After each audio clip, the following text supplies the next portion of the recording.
Ce sont les élections de la désunion nationale. Maintenant, la preuve en est faite et archi-faite. Ce qu'il y a de très curieux, c'est que tout le monde en parle, mais personne n'en tire la conclusion qui s'impose.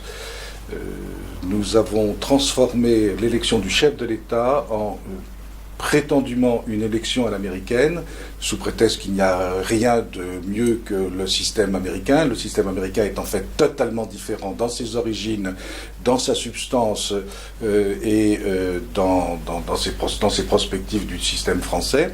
Cela n'a rien à voir. On copie, comme toujours, servilement, puisque depuis 1789, la France ne cesse de copier l'étranger au lieu de suivre ses propres traditions et ses propres évolutions et de trouver les structures institutionnelles qui conviennent à ce pays particulier qui s'appelle la France et qui a une histoire qui est une histoire tout à fait différente de celle des autres nations, qui est une histoire d'ailleurs extraordinaire, aussi bien d'ailleurs dans ses malheurs que dans ses grandeurs. Voilà. Mais il est interdit de le dire. Voilà. Le général de Gaulle s'était permis de le dire, incontestablement, mais il avait organisé la monarchie républicaine, ce qu'on a appelé très justement la monarchie républicaine, mais cette monarchie républicaine a été faussée en dépit du général de Gaulle et malgré ce qu'il voulait, ce qui prouve que le système a été plus fort que ses propres idées, à savoir que les partis s'en sont emparés et c'est devenu maintenant un système partisan. Ce n'est plus qu'un système partisan. Et l'élection au suffrage universel, comme le quinquennat, c'est-à-dire la réduction du mandat présidentiel, donne à cette élection un caractère d'autant plus partisan. C'est une conquête de pouvoir, un pouvoir à prendre, à garder, à conserver, à reprendre, et un pouvoir à se partager. Que ce soit les socialistes ou que ce soit les gens de droite, aucun n'y échappe. Déjà, on se partage les ministères à gauche et comme le disait très bien M. Delanoë, il s'imagine que ce sera un paradis et en fait, ça sera un enfer. Et de fait, ça va être un enfer. Mais c'est en dehors de leur considération. Ce qui compte, c'est avoir le pouvoir.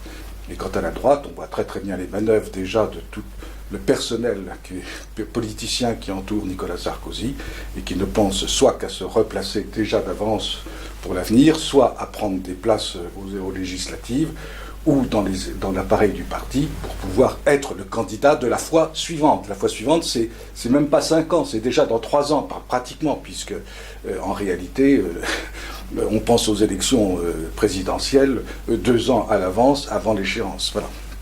C'est clair que tout ça, c'est absolument évident.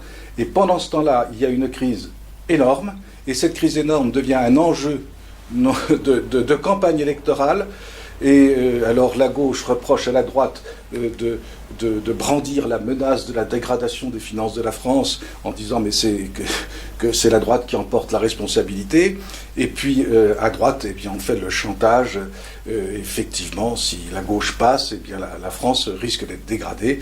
Et à ce moment-là, ça sera calamiteux. Eh bien, ça sera calamiteux dans tous les cas. Parce qu'on a franchi on a franchi un cap. Et maintenant, il est impossible de revenir en arrière. Il faudrait une autorité politique qui soit au-dessus des partis, qui transcende les partis, qui soit même apartisane, par nature, par constitution, et qui, elle, soit capable d'assumer l'unité nationale. Et quels sont les pouvoirs effectifs du chef de l'État dans la Constitution actuelle.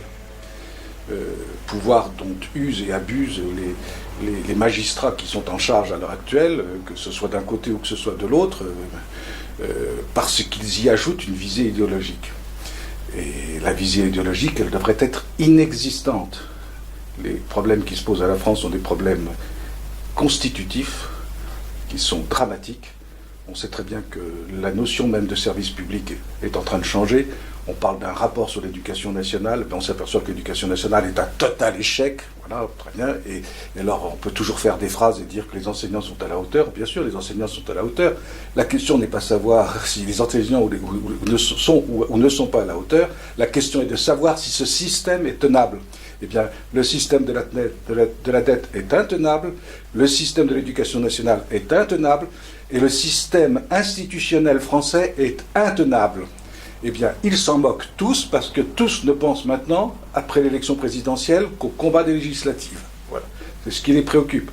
Mais les législatives, le système est tellement aberrant, risque de donner des résultats différents de ceux de l'élection présidentielle. Et qu'est-ce qu'on fait ?